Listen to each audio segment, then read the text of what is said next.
రాజ్కోట్ వేదికగా ఇంగ్లాండ్తో జరిగిన మూడో టెస్ట్ మధ్యలో జట్టును విడిచి రవిచంద్రన్ అశ్విన్ చెన్నైకి వెళ్ళిన విషయం తెలిసిందే. టెస్టుల్లో 500వ వికెట్ తీసిన తరువాత తన తల్లికి ఆరోగ్యం బాగాలేదని అశ్విన్ హుటాహుటిన ఆసుపత్రికి ప్రయాణమయ్యాడు. ఆ తర్వాత సుమారు 48 గంటల తర్వాత వచ్చి మళ్ళీ జట్టులో చేరాడు. అయితే ఈ 48 గంటల సమయం తన జీవితంలో క్లిష్టమైన సమయం అని అశ్విన్ భార్య ప్రీతి గారు తెలిపారు. రాజ్కోట్ టెస్ట్ ద్వారా టీమిండియా స్పిన్నర్ రవిచంద్రన్ అశ్విన్ 500 వికెట్ల క్లబ్లో చేరిన విషయం తెలిసిందే.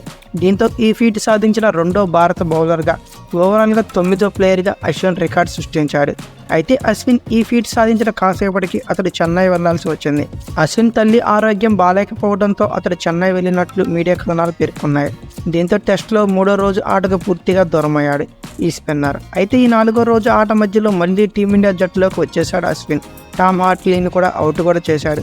రాజ్కోట్ టెస్ట్ 2వ రోజు ఆటలో జాక్ కాలీని అవుట్ చేయడం ద్వారా టెస్టుల్లో 500వ వికెట్ పడగొట్టిన అశ్విన్ 4వ రోజు ఆటలో టామ్ హార్ట్లీని అవుట్ చేసి 501 వికెట్ని తమ ఖాతాలో వేసుకున్నారు. ఈ నేపథ్యంలో అశ్విన్ 500వ వికెట్, 501 వికెట్ మధ్య జరిగిన విషయాలపై అశ్విన్ భార్య ప్రీతి స్పందించారు. ఈ మేరకు ఇన్స్టాగ్రామ్లో ఓ పోస్ట్ కూడా చేశారు. ఇంగ్లాండ్తో టెస్ట్ సిరీస్లో భాగంగా హైదరాబాద్లో జరిగిన తొలి టెస్టులోనే అశ్విన్ 5 వికెట్లు తీస్తాడని అందరం భావించాం. విశాఖపట్నంలోనూ అతడు చాలా ట్రై చేశాడు, కానీ ఈ ఫీట్ అందలేదు. చివరికి 3వ టెస్ట్ వరకు వెళ్ళింది.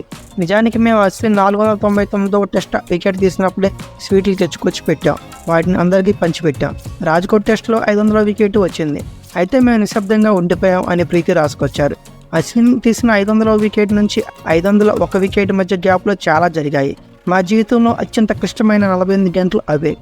ఏది ఏమైనా టెస్ట్లో 500 వికెట్లు తీయడం అనేది చాలా గొప్ప విషయం. రవిచంద్రన్ అశ్విన్ ఒక అద్భుతమైన వ్యక్తి. అతన్ని చూసి ఎంతో గర్వపడుతున్నాం.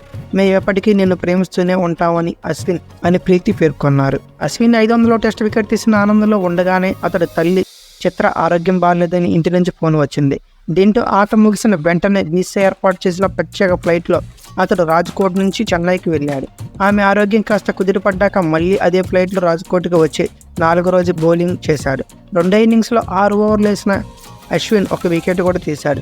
ఈ మ్యాచ్లో భారత్ 434 పరుగుల తేడాతో ఘన విజయం సాధించింది. అయితే 4వ టెస్ట్ కానీ ఇంగ్లాండ్తో రాంచీ వేదికగా ఫిబ్రవరి 23 నుంచి 27 వరకు తలబడనుంది. ఈ వీడియో కనుక మీకు నచ్చితే like, share, comment plus subscribe చేసుకోండి. అలాగే పక్కనే ఉన్న బెల్ ఐకాన్ నొక్కడం మాత్రం మర్చిపోకండి. Thank you for watching.